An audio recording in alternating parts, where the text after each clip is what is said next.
Hi, everyone, and welcome to today's webinar organized by JetBrains. I'm Paul Everitt, Python developer advocate. I'll be your host.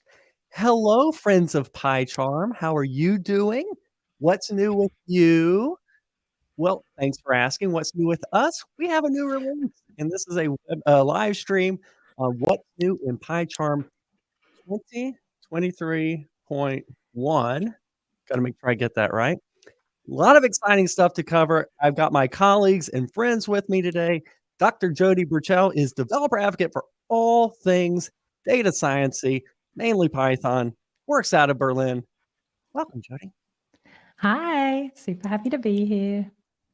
Also with us, Helen Scott, who has picked up a Python advocacy remit here at JetBrains, co-author of the very recent book, Getting to Know IntelliJ IDEA, based in Angleterre. See what I did there? Welcome, Helen. Very clever.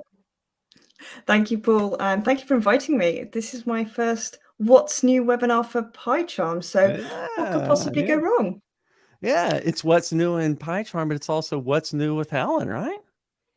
Totally. I just need to remember to say PyCharm, not IntelliJ IDEA, and we'll be great. That's a good point. We'll play a little game with that. Let's set the scene. Jodie, you first. Remote stuff, am I right? Yes, this is so exciting. So basically, people have been asking for a long time for remote development, particularly remote Jupyter within PyCharm. And this is the release that we finally have it. And I am the one who gets to talk about it, which is very exciting. So yeah, for data scientists, super important, being able to access compute, being able to get easy access to data. Most of us used to working, say, in Jupyter Hub. So being able to get all the perks of PyCharm, but all the power of remote. This is such a cool feature. And yeah, I'm really excited to show what we've done with it. You know, it's going to be cool, Jodie, going to PyCon and people asking this question and you being able to give a different answer. Yes, I'll be like, hey, we finally have something. Check it out. You want to step over here and see it? I'm not just telling you a story. Helen, you and I did a new UI webinar with Khaled in, I guess, October. You're covering it a few minutes from now. New UI is going out the door, albeit gradually. Yeah, gradually is a good description. I'm a big fan of the new UI. In fact, I have actually been in the situation recently where I recorded a whole video using the new UI before somebody said, you've used the new UI, Helen, it should have been the old one. So I am a massive fan of the new UI. I just really like how it looks, how it feels, how easy it is to work with. So I'm going to show you some of the cool newer things in the new UI. I'm going to show you, everything from how to switch it on, some new modes that we've introduced, and then I'm going to talk about feedback because we like feedback here at JetBrains. And it's not just the new UI, Paul. Oh no, I've got 2 slots today, haven't I? Because I am also going to talk to you about some changes in VCS that again are quite exciting. One in particular, I think, is going to make a real difference for a lot of you out there who have workflows that center around pull requests. So, and can I point out, Paul? Can I point out something? Everyone loves VCS. You snuck in and took the VCS part. Everyone wants to talk about new UI. You snuck in and took the new UI part. You know why that is, don't you? Because the requests to, which part do you want to cover? They come in kind of in the morning, my time. Yes, that's right. While you're asleep. So I take the cool stuff. And then by the time you wake up. That's my fault for being East Coast. All right, let's go ahead and get started with some housekeeping. So we'll put the slides up. We'd like to make this webinar as live and conversational as possible, as you can see. So should you have any questions or problems during the webinar, please feel free to ask them. We're beaming on both YouTube and Twitch, so we can answer questions in both of them. We'll have a few pauses in the webinar where we will answer your questions. We'll jibber jabber and chit chat with each other. I'll answer some questions right over in this window. For example, hello, Atlanta. I'm from Panama City. You can probably hear in my accent. as we go along, we'll try and interact a little bit there. So go ahead and ask your questions as soon as you have them. First question is always, is this thing being recorded? It's like a continuous streak of 50 webinars in a row where someone 1 minute from now will come in and say, hey, is this thing recorded? It's YouTube. Of course it's recorded. It'll be available immediately. But we will also announce on our blog and Twitter about the recording. That's it for housekeeping. Let's jump right in. Got a lot to cover. Helen, let's start with you. Amazing. Thank you. So, new UI, let's do it.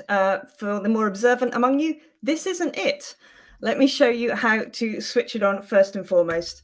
So, into your preferences and settings, you can type directly into this dialog. Enable new UI. That seems like a good thing. Let's do that. Now, when you do this, you will be prompted, do you want to restart? You will need to restart for the new UI, but it's worth it. Once you get it, you're like, oh, that's much nicer, much better on the eyes. So here we are. Welcome to the new UI. Right, that is how you enable it. Next cool thing I want to show you, let me minimize that because we don't need that taking up space. And let me head over to this project. So you've been able to split your editor windows in Write for quite a while now. So I don't know, we could come into any of these and you can open it in a right split. But we've now added the functionality that you can split your tool windows vertically. So for example, in fact, I've already got my commit one there, but let's say I want to open my structure one. If I press this one, this is going to open in a vertical left split. If I don't want that, I just need to drag it back above the divider. So any that you move to this bottom divider, so here I've got database down there. Let's say I want notifications down there. When I open my database and then notifications, you can see that they're stacked in this vertical split. And now I've got a very busy UI, so let me just fix that up. Okay, so being able to stack your tool windows vertically or split them vertically, this is just another step in being able to tailor the IDE to exactly how you want it, how it works for you. Unfortunately, that's different for everybody. So it's another really nice touch to kind of make it how you want it. Talking of making it how you want it, another cool thing, we've had a lot of feedback on this one. You go back into your settings and preferences, compact mode. So this is a really nice new addition. We can select that, press OK, and the changes are subtle, but they're noticeable. So you get smaller tool windows, smaller icons, less padding, less spacing, and some of you, will prefer the IDE again in this new compact mode. So if you do, that's where you can go and you can enable it, and then everything is compact. What else? Run widget. Right. Again, this is an area that we had a lot of feedback on. The run widget, it's now been redesigned and then redesigned again. So it's much more compact. Again, easier on the eyes. Check it out. I really hope that you like it. Let me know. But that is an area that I really can't stress enough how many iterations it's gone through, and it's still going through those iterations. So if you try it out and you're like, no, it's still not right, then do give us some feedback. Right, another cool thing about the new UI, we had a lot of requests for this one, macOS project switching. So you can go up here and you can switch in your recent projects. My list is very small, but I imagine your list is much more impressive than mine. So for example, you can switch around different projects as and when you want to, just using this switcher up here, which is, I think, pretty helpful. Final point to make is about feedback. You've heard me mention it a few times here. It's really, really helpful for us if you can give us your feedback. Now, you can do that in a number of ways. You can, of course, raise a ticket. I also want to point out to you, if you go back where the new UI setting is, you've got this link here, submit feedback. You can use that.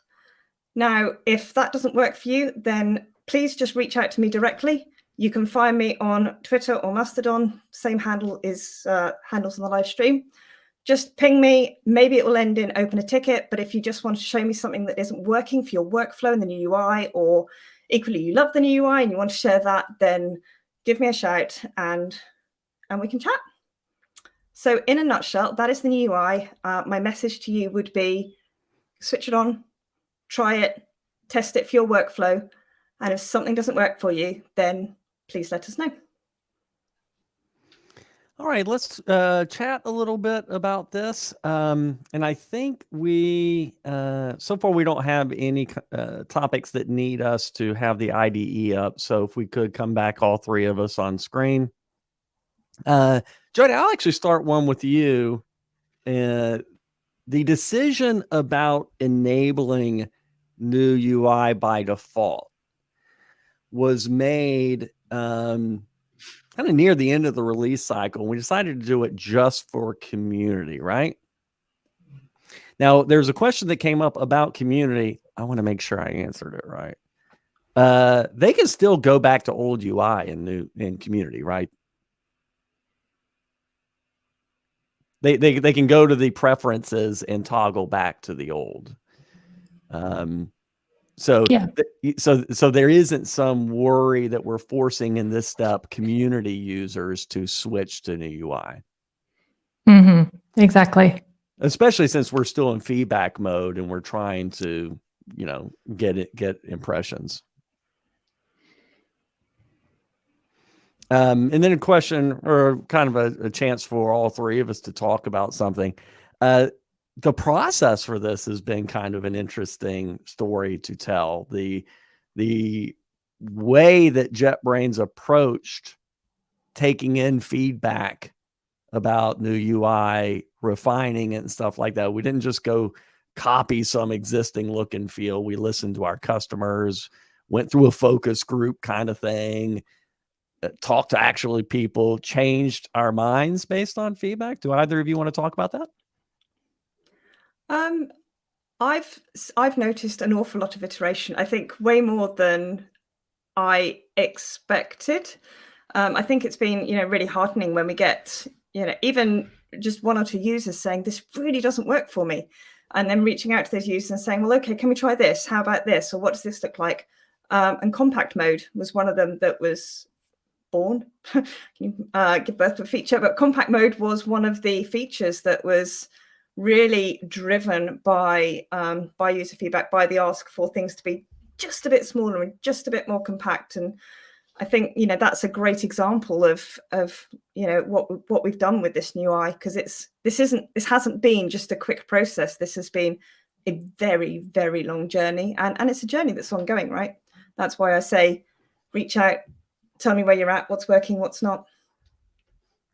Jodie, you have any comments on your perspective watching as this has gone down the tracks for the last 6 months? Yeah, I think it's been a big change because everyone's really used to the way that the UI is set up. I was using JetBrains tools for probably 6 years before I started. And so it's the phenomenon of what do you call it, Helen? Who moved my cheese? But to be honest, it's quite intuitive. So that's the whole point of good UI, right? That even without really needing to, Google things, you can work out where the things you need are. And it's definitely a lot, I think, less distracting. I will note that we just had joining in our chat, Andrei Vlasovsky, my friend and former team lead for PyCharm, saying thanks for fixing a number of type hinting bugs. That's a really hard place in the world of Python to deal with. And so he knows from scar tissue about that. But he also commented about new UI. I think he and I both picked it up around the same time. I used it for summer programming last year. Jodie, there's a comment that came in about data spell PyCharm. Do you want to handle that?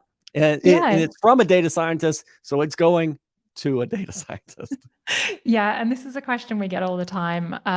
So probably the short answer is, from a feature point of view, we have decided to actually make all of the features the same between DataSpell and PyCharm. So PyCharm may lag slightly behind, probably one release behind DataSpell, but the plan is to actually have them the same in terms of features. Now, in terms of which one you should use, it really depends if you're working more on the machine learning engineering side of things or more on the pure data science research side of things. Because the focus is more about the UI and the sort of like focus of, narrowing things down and making it more about data science in Dataspell, whereas PyCharm will always be a fully fledged Python development IDE. So if I were to kind of give my honest opinion, while I love both of them, Dataspell for me is more intuitive to use because I am a data science researcher. I'm not an engineer. So for me, PyCharm always feels a bit like driving a V8 car just to go to the shops for the research tasks that I'm doing. So yeah, it sort of depends what end of the spectrum you're on. If you're going to still be doing Python development, I would still recommend sticking with PyCharm. But if you're really just focusing on data science research tasks, give Dataspell a go and see if you feel like that fits your needs better. And we are putting a lot of time thinking about that and making it more accessible in both directions to kind of cover that overlap a little bit. Real quick answer for Malik about remote debugging and syncing directories. It is something we are very, very, very aware of. We still have the model we had from quite a number of years ago where all of your code is local and then you sync it to remote. And there are people that would prefer a different approach for that. One last point before handing it back. Oh, let me make sure nothing else came. No, we'll have a couple more points. James brings up a point about after Kite's demise. I really appreciate JetBrains' efforts to advance autocomplete tools. James, you're right. And you're going to be writer. Not rider, writer. Keep an eye on this space. As recently as the team call we had an hour ago, we talked about things related to this. So, and if you happen to be at PyCon, come and see us. We'll talk more about it. One last question about Helen. Can you read that question from Alex and be prepared to give a quick answer for it? One disappointment about the new UI during debug, you can't select a line and evaluate expression. Firstly, Alex, thank you for your feedback. I was just replying, but Paul was too fast. Sorry. I will look into that and take that feedback back to the team. So thank you for sharing that.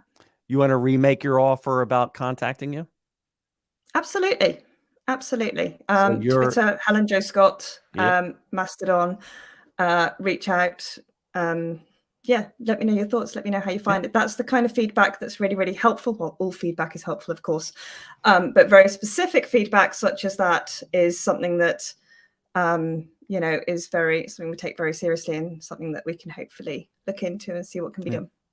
Alex, I'll reinforce what you're saying. Let's go ahead and get Jodie on the screen and I will Jodie's, yep. And I'll reinforce your point. I gave a WebStorm webinar about testing and debugging recently, and I'm trying to get into a mode where I hide the debug screen and hide the test screen and just use the in editor operations and like putting watch expressions in line and using the squigglies and stuff like that. So I second the thing that you're saying. Okay, Jodie, you've got something that is like the star of the show to show. Yes. Tell us about remote. Yeah. So as I said, I'm super excited about this feature. It was something that I was really asking about internally. Obviously the team was working on it, so, they can only work so fast. But this is such an amazing addition. And for those of us who, have had data science careers working in things like Jupyter Hub directly on the remote, this is so much more productive, being able to work on your notebooks in PyCharm as though they're local. So let me stop talking and actually start showing you how it works. So what you can see is here in PyCharm, I have a local project open. So the way that we've configured remote Jupyter connections in PyCharm is that they are attached to local projects, as everything is in PyCharm. So the way that we can attach our remote is I have my remote server here. We're going to go up to Tools, and we're going to go down to Add Jupyter Connection. And then what we're going to do is go down to Connect to Jupyter Server using URL. And we're going to pop in the remote server that we want to connect to. So you can see here, here's our server. Here's the port, and if needed, we also pass that access token so that we can enter the server. And then we add it, and what you can see is with this little Jupyter logo here, this is our remote, which is attached as though it's a local directory. And if I expand it, you can see the contents of that remote right there. So we've got some data, and then we've got this remote notebook here. So let's go ahead and run that notebook. And you can see it's running quite happily, a little slowly, but happily. But what you can see is that I actually don't have a local interpreter configured. So what is it using? Well, obviously it's using the interpreter on the remote. And the reason that we've configured it that way is for a few reasons. The first is if you've done any sort of remote development using machines with CUDA GPUs, you will know that setting up your dependencies is a pain in the butt, particularly if you're using TensorFlow. So if you've gone to all the trouble of setting up something that works with that architecture on your remote, and then you need to set it up again locally, you're not going to be very happy. So you can use the one that you've already configured on your remote. Everyone's happy. There may also be situations, this has actually happened to me, where you might need to do development on a server that's using a legacy version of Python. And obviously you're not going to want to downgrade the version of Python that you're using on your machine. So you can use the interpreter that's on the remote there, and you don't need to worry about it. So now that we have successfully run our notebook, you can see we've got our nice little graph here. Everything's run successfully. Let's have a talk about how you can update your connection to PyCharm to the remote with changes that are made on the remote. So let's duck over here to our remote server. And let's actually go ahead and make a new notebook. So let's just make it really simple. We'll just get it to print hello. And it's running happily on that remote machine. And let's go ahead and save that as new notebook. Cool. And then if we pop back over to the directory, you can see that that now exists on our remote. But if we jump back over to PyCharm, you can see that we can't see that notebook here. So all we need to do if we want to pull those changes is right click on our server connection and just go to reload from server, and voila. There is our notebook, and we can just start using that right within PyCharm. So any changes that are made on your remote, whether you do it or whether maybe a coworker does it, you can easily sync those to PyCharm and keep using those. So what if, say, you have made notebooks in your project locally and you actually want to be able to run them on the remote? Is this going to be difficult? Well, obviously it's not going to be difficult, because otherwise I wouldn't be showing this. So what we can do is simply copy and then go down to our server connection and paste. And it asks, do you want to move it to this location? Yes, indeed I do. And then we can open up that notebook and we can run it again against that remote machine. So it is super easy. You can do the same with deleting.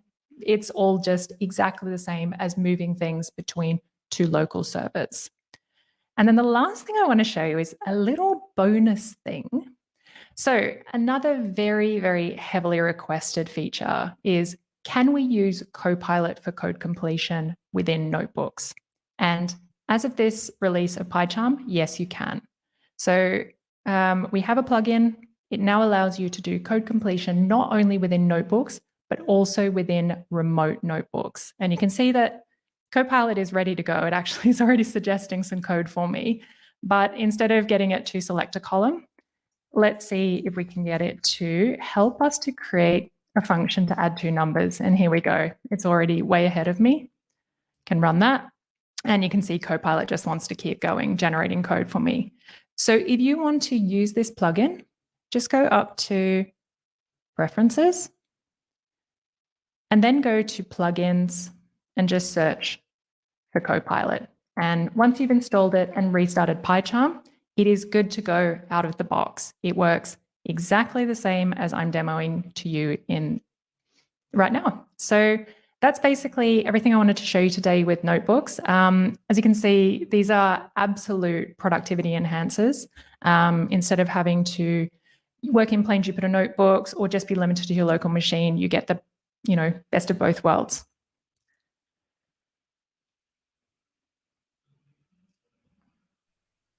Okay, is that a wrap up? That's a wrap up. All Sorry, right. I should have been like, that's it. All right. We do have a number of questions coming in. First one, I might actually go in reverse order because the first one is the most recent one is kind of housekeeping. A question about the part you just showed about remote Jupyter in PyCharm. I think someone is asking for a short clip of this. Yes. So just maybe a refresh of what I demoed.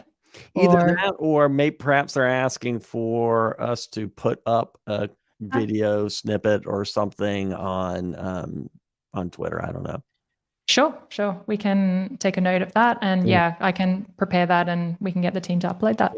Alternatively, when this is over, you can hit rewind and go see that again. So it'll probably be just about the same thing. True. Okay, and the same person asked the question, is it only in PyCharm or is it in DataSpell? Funny you should ask that. It actually was in DataSpell first. So this was released in, I think, the last release of the year for DataSpell. So it works in the exact same way, except that you don't need to attach, I think you don't need to attach your remote to a project. I think because of the way that workspaces are done in DataSpell, it can be its own sort of workspace. Yep. I'll hopefully get the part of your name for first name correct, Adrian. Let us know if we answered your question on that. There's also a question about for Jodie about any recommendation on the remote server configuration, operating system, cores, memory that you find works well that has CUDA, however you pronounce that, drivers. Yeah, so this is a big question. I think it really depends on the sort of project you're doing.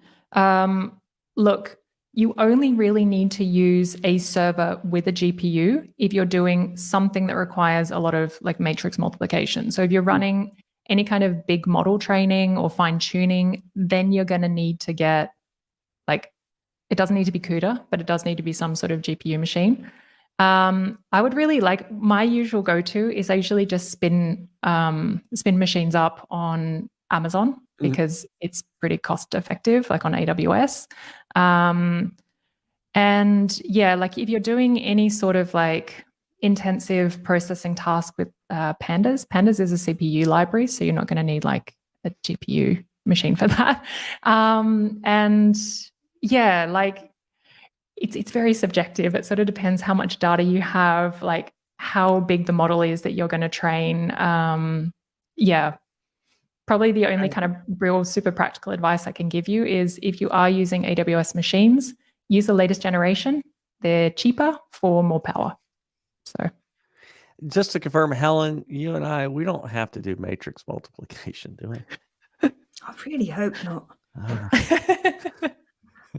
Okay, I am gonna. Go on, Paul.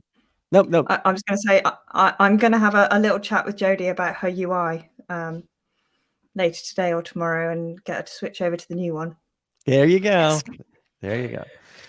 She has to switch back and forth with DataSpell too. So let's have some sympathy on that. Jay Erickson had asked about getting Copilot in PyCharm, and you showed how to add it from the marketplace. So last question is really happy about remote Jupyter support. Is there a plan to make the experience closer to Jupyter Lab? Drag and drop cells, run all above given cell, nice diffs, things like that. Yeah, I'm super happy that you asked this. So we have been discussing internally some of these features. We want to focus on these sort of features for the upcoming release. If you actually do want to have a look at the sort of issues that we have planned for sort of the upcoming, all of our products actually have open UTrack boards. Could we maybe look that up for PyCharm and post that in the chat? So basically you can check the issues that we have planned that have been reported, and you can upvote issues that you sort of really want to focus on. So yeah, I can speak more to the DataSpell side of things. DataSpell does tend to lead in terms of planning and implementing the data science features, and then with collaboration with PyCharm, we implement them. But as I've said, everything will be going into PyCharm that will be implemented in DataSpell as well. So, all right, Malik asked the question, probably from having to live with it this way in PyCharm for a decade, but I think it's different. For remote notebooks, he asks, the project should have a copy in remote as well, but that's, you want to comment? Yeah, the project is in the remote. So the way that it's done, like the way that we do with Jupyter servers, is the Jupyter server is the host of the project. Right. So basically all these 3 files here, if we dip over back to my remote, this is my remote, and everything that is like, this is the primary storage for the files. This is really just a connection to that remote. We're not storing these files locally. Yes. Which is a change of pace for us, because all of our indexing presumes that we've got local files, right? Exactly, which is why this was quite a challenge to implement. Indeed. So, but worth it. So, Jodie, do you happen to know who at JetBrains also covers data lore? It's me. It's you. So a question for both Jodies. Yes. It would be fantastic to be able to, this is again, Adrian, it would be fantastic to be able to connect to data lore from an IDE like PyCharm. It's funny you've mentioned that. I can't say anything concrete because, again, it's just discussions, but we have discussed similar things internally. So maybe watch this space, because I don't want to get in trouble from the product teams by running my mouth too much.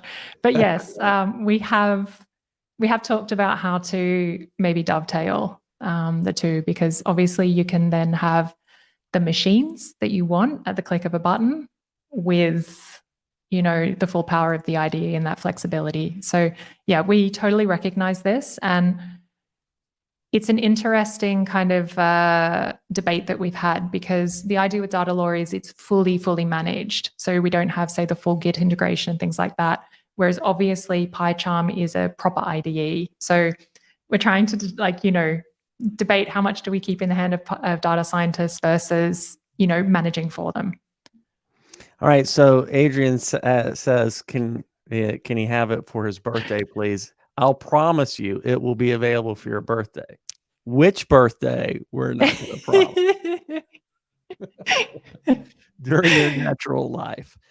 Okay, I will close out this segment with a nice comment from Christopher Bousseau.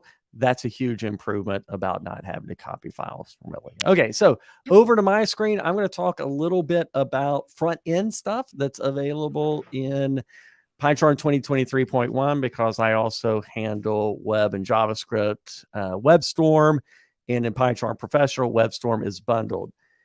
Jodie and Helen, if you could keep an eye on comments for me, please. Mm-hmm. Okay, we will start with Astro, which is a static site generator. The world of JavaScript has really innovated on static site generators in a way, frankly, the world of Python hasn't. Astro is the latest cool kid on the block to receive a lot of venture capital money. And one of the innovations from Astro is they are part of this new movement, zero JavaScript.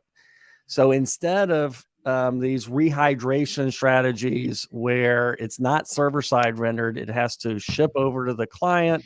Client wakes up, parses a bunch of JavaScript, and then starts drawing on the screen. This is one where the HTML that's sent over is already most alive. Oh, look at Alex. Alex is a big fan of Astro. Okay, so Astro has an currently unbundled plugin that you'll need to install to get Astro support.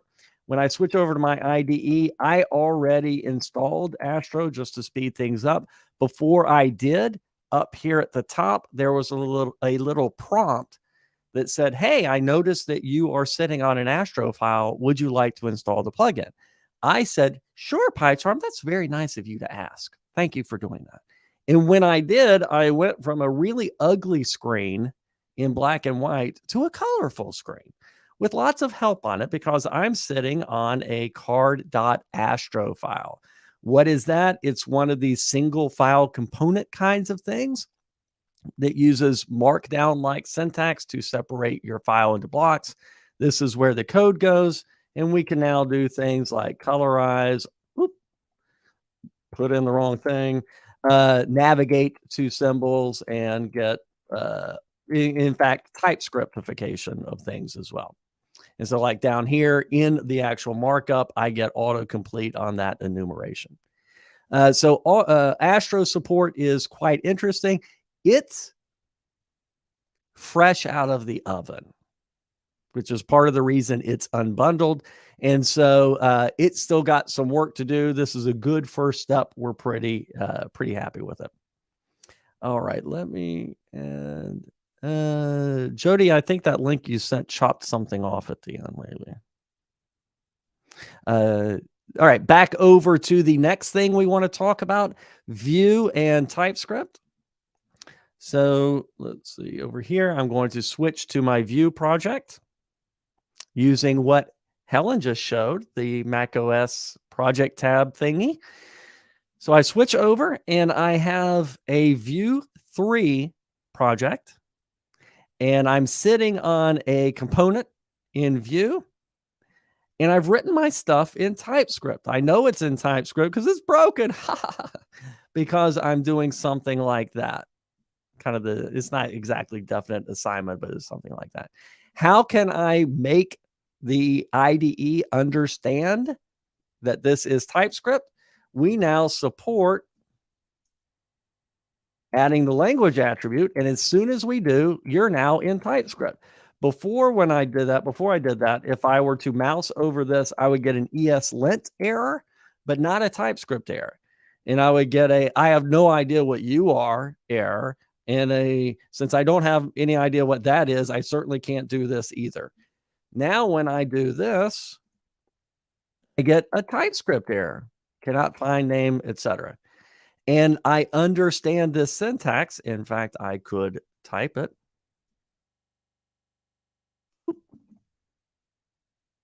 And when I do, I can autocomplete on the methods available because I know I now know that that's a number. This, as explained in a blog post, this was a lot of work to do this because it uncovered a bunch of things we needed to do in the platform to support ideas like this more broadly. Let me go look over here and see. All right, comments, questions. All right. Then the next thing, and this next thing is kind of an example of a direction we've been going in all of our IDEs.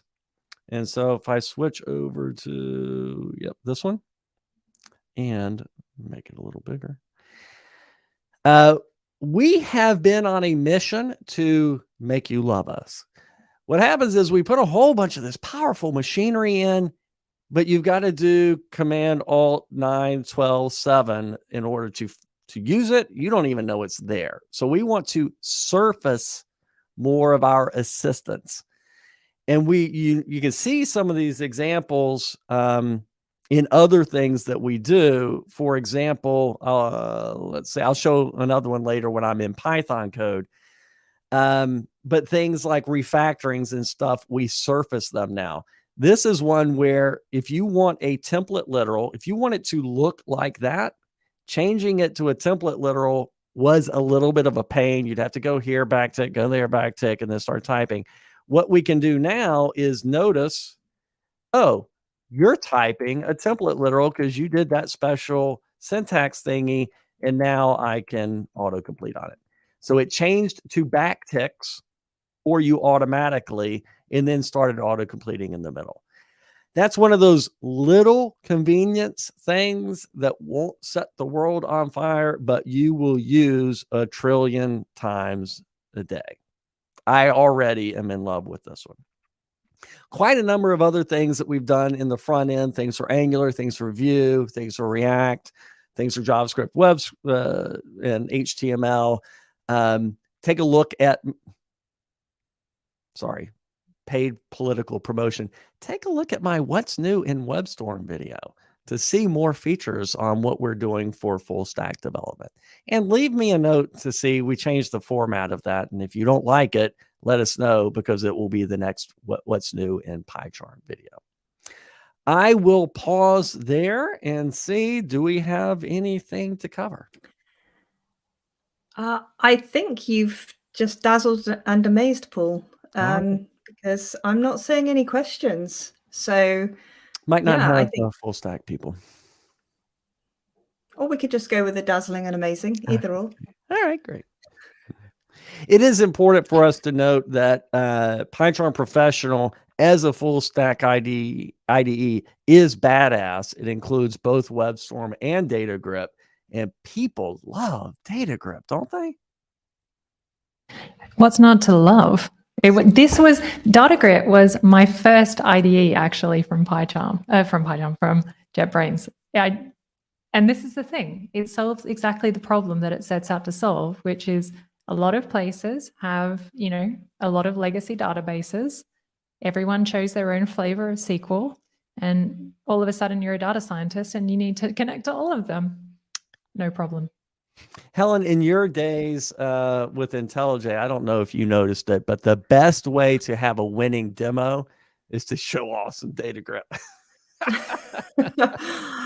I will take that under advisement and wind back the clock. Yes. We're getting some more DataGrip love in the chat as well from Christopher. Yeah, that's great. Okay, we are going to switch over into kind of a lightning round where we show one thing real quick. No questions until the end. Something that each of us really liked in this release. Helen, you up for starting us out? Can I show my VCS updates first? Oh, sorry. Crap. You're right. Lightning round is after your VCS updates. You were too jealous. Patience. I know. Patience. Right. The lightning round is coming, viewers. It is on its way. And I'm not going to take as I just gave love to DataGrip, VCS is the one that everyone loves. Yes. Helen, is that right? Absolutely. Okay, I'm going to be super quick. There are a couple of cool things that are new in 2023.1 that I would like to show you. First up, structure tool window. Let's head over to here.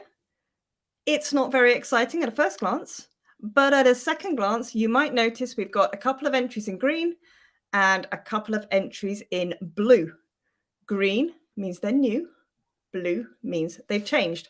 So this is just a really nice, quick visual. Oh yeah, okay, what you expect to have changed has indeed changed. It's just another way that you can see that data in a different tool window.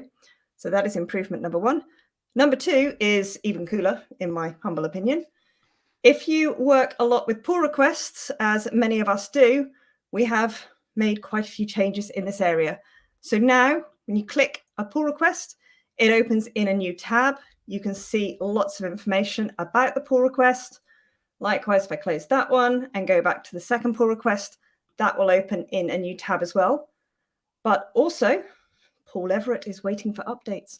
So what PyCharm does is it says, okay, well, what's the most likely thing that Helen wants to do with this pull request based on all the data that I have available to me? I am now PyCharm. And it's saying, you probably want to set yourself as a reviewer, Helen. So I can click that and set myself as a reviewer. So it's now changed to submit review. Again, it's just taking on board the information that is available at the time. So if you do work with a lot of pull requests, this is probably going to be super helpful for you. You work with a lot of pull requests, don't you, Paul? A couple a minute. A couple. So yeah, if that is your workflow, go ahead and check it out. And now I'm going to hand back to Paul to reintroduce that amazing lightning round. Although I think I get to go first, right, Paul? We're going to talk about VCS first. Okay, let's talk about VCS. First of all, your demo of the thing currently on the screen kicked the butt of my demo of it in the WebStorm What's New. That thing about choosing the best button, I totally botched in the video. And I think that is, hey, VCS team, we love you. You know that we love you, but we really love you because that was a great idea. I really, really like this. It's smooth. I was super impressed by it because I'll be honest, data scientists, if we don't work on the machine learning side, we're often very confused by pull requests. I remember the first time I saw git blame and I was like, what is this? Like, what did I do wrong? So for me, I actually think this You're is so like, judgmental. what did I just tried to submit them, sorry. So yeah, for me, I actually think this is a good thing for people who are maybe not so confident as well, because it does give you a bit of hand holding and say, okay, this is the workflow, you moron. And maybe this will be, I'm talking about myself being the moron. Maybe this will be helpful for beginners. I definitely intend to use it and improve my PR game. Yeah, we'll refer to this as American mode. See, I can say that, especially if I say it with a redneck accent. Helen, I don't know if you feel the same way about this, but I feel like the JetBrains pull request work integration. Oh, I don't know. It feels like it's been at least 6 release cycles, maybe more. And it is so far ahead of me. Like I feel like I need to block out some time and see all the things that have landed there in the last few release cycles and make them part of my daily work, because they could really save me time. Yeah, I mean, we've done a lot of improvements in this area, and you're right, Paul. It's not just been the latest release. It sounds like this is kind of a big bang, ta-da! But it's been quite incremental over the past, I guess, about 2 years. You know, with these smaller changes, but then all these smaller changes kind of come together to form something really cool, like a complete overhaul of the PR process. So you can up your PR game. I'm going to just use Jodie's words because they were so awesome. So yeah, absolutely. I would encourage you to check it out, because there is a lot that your IDE can do to support you. And whether, you know, you want to use the terminal, or whether you want to use the GUI, or whether you want to mix and match, or whatever your workflow is, the IDE is very happy to support you in that for whatever you want to do on any given day. Well said. And I smell a new series coming up your PR game. All right, we will go ahead and switch over into, we just had something come in. There is great value in knowing how to do this stuff from the command line. Otherwise, you run into people who are good at using tools and not knowing how they work and what's involved. We get that kind of comment a lot as someone who just recorded a bunch of VCS tips. Nearly every other, especially the git stash versus shelve, nearly every comment was I could just do this from the command line. And you could, and that's great. And you could type Python from the command line. But if you believe in the IDE concept, the I is integrated. And if you master your tools and can stay in the IDE and stay in the flow, we do think that there is value. Knowing whether they can, also knowing it from the command line is a skill, but I would view it as a optional skill. Data scientist Jodie probably got better things to do than memorize the git chant. It's yeah, I will say I get into trouble often with git, and PyCharm really actually helps me out of it. Yeah. All right, we'll wrap this up. Alex, the PR thing for self-hosted GitLab, I suspect there's probably a ticket. We do get, I remember seeing that comment a few times on our videos. Okay, lightning round. Helen, get us kicked off. I'm first, and my screen is already shared, which is perfect. So I have been sneakily demoing this feature to you for the whole webinar. I'm now actually going to take away the smoke and mirrors. You can now do Control and backtick is the keyboard shortcut. I'll show you where to find it in the menu in a moment. You can go down to number 6, zoom. Ta-da! This is amazing, especially if you're doing any presentations. I know the advocates are super excited about this one. But look, you can change the zoom of your whole IDE. You don't need to go into settings and preferences and change your font. So that's very large, isn't it? So what we've been doing today is demoing on 150%. If keyboard shortcuts are not your thing, you can go up to View, Appearance, Zoom.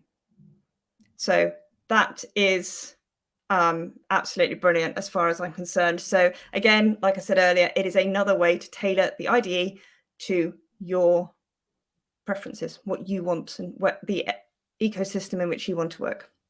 Jodie, do you want to That's me. comment on Zoom IDE? I actually, so my husband's also a developer, big fan of Sea Lion, and I actually told him that this feature had come out, and he was super excited because he and I are getting on a bit in years, so he needs the font a bit bigger. He was very happy. So it's not just for advocates; it's also for if you need to quickly increase the entire font size of your IDE. So, Khaled, next time you make fun of me about old man vision, there's more of us in that boat. Jodie, what do you have for a lightning round?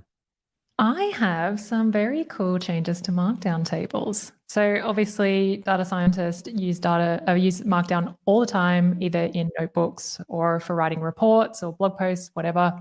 So normally when I put in a table, I will do something like this, which is fine when it's rendered, but it's pretty unpleasant looking and quite hard to read and work with when you're working with the Markdown. But you can hover over this and you can see PyCharm is complaining. It's telling me that the table is not correctly formatted. And would you like me to reformat that table? Why, yes, I would. And in addition, you can do a whole bunch of cool stuff like inserting columns, removing columns, setting column alignment, just as, without having to type it all in. I love this. It is so helpful for me. So that's it for my segment. We can jump over to you, Paul, unless anyone has any comments about this beautiful feature. I will say I spent a lot of time in Markdown, and anytime we get some Markdown help, I'm just loving it. Yep. Loving it. Okay, let's see. On to my part. I'm going to talk about code vision. It's kind of an idea that I alluded to a little bit earlier, which is we have all this value and we need to surface it. Assistance, we need to surface it. And we've done some things over the past number of PyCharm release cycles. So for example, if I'm sitting on question text and I rename it to question blurb, the IDE is going to put this little gutter icon here and say, hey, do you want to rename it? And it'll go rename usages. Because if you didn't do that in the old days, you would right click or you would do refactor rename, either by right click or knowing the keyboard shortcut. And it just turned out nobody knew that was there, And so we're like, hey, we can tell that you're typing a new name for a symbol. Let's just pop something up and see if we can help on that. Between, like things that pop up as you need them or things that pop up like in Django usage where we can put something to let you navigate between the template and the view, those kinds of things prompt people for the assistance that we can help. This code vision thing is a UI element across all of our IDEs, and it's starting to come to PyCharm now. If you didn't know that you could right click and say find usages, we now tell you you can find usages. And we do it with not just telling you that they're there. You click on it and you get this cool inlay pop-up. I think it's not actually an inlay, but this cool pop-up, it's really not disruptive because you click anywhere else and it's gone. So if you click there by accident, you don't pay too much of a tax for it. And we list all this stuff with all of these things, that you can act on and filter and all that other kind of stuff that you would have gotten if you knew the keystroke command or if you knew to right click. That's one example of these inlay hints called code vision. This is another one to turn on get annotate. Otherwise, you would have had to know to come over here. Here's the blame thing again, right, Jodie? You'd have to know to turn that on. You're like, great, now it's there. How do I make it go away? Well, you got to right click again and close it. Now you can just do this and turn it off and turn it on. You can do other things with it as well. Let's say you're like, hey, code vision, don't like it. Turn it off. You can walk up to it. You don't have to know where it is in preferences. You can walk up to it, right click, and you can say, turn off just this kind of code vision, because prompting me for Paul Everitt when I'm the only one in the project doesn't really help that much. So turn off that one. You can keep the other ones. If I want to get to the configuration for it, that's also available in the right-click pop-up. And if I wanted to turn it back on like I had to for this demo, I can do so. So this idea of code vision, it's part of a bigger effort to surface things as you need them. Let us know what you think. Let us know if you've got some good ideas on things we can show that come up regularly in your Python development. All right, let's check and see. Yes, Command B is now wired into my fingers, but I realize I am an outlier. Yes, usages, I now click that way more than I used to because Alt F7 or whatever on my keyboard is not a finger-friendly keystroke. Helen and Jodie, I think we have a couple of other questions that came up, not directly related to the lightning round. So we'll take those maybe. We did have a +1 for you, Jodie, on the Markdown multiple +1s because everyone loves Markdown. There's a question about the Git command that the UI is about to do some sort of open API Swagger thing. Do you see that one?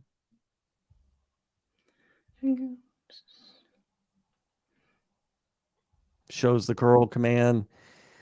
I'm not too sure we have enough info on that. If you could add a little bit more to the question, we might be able to answer it. The thing about zoom and two finger, like using operating system gestures to zoom, is it may or may not zoom the parts of the IDE the way you want them to. And I think that this needed to be done this way. I might be wrong about that. Do either of you know anything about that? I don't. What you've said makes sense, but I don't know for sure. All right. And there was a question about sticky context, but I didn't quite understand that point. Do either of you? No, sorry. All right. So if you could give us a little more info, there was a point that you provided a link to give more info. Follow up with us on Twitter or Mastodon if you could, and we'll try and get you some extra information about that. And let's see. Yes, it is a natural and easy way for Zoom to use the thing you already learned for operating systems. So follow up with us about that. We'll see if we can get you a better explanation on the why. Okay, we will go ahead and wrap up. Our mystical power to finish exactly on time continues unabated. It's almost like we rehearsed. Let's go ahead and wrap up. Jodie, Helen, yay us. Yay, PyCharm. That was fun. Yeah.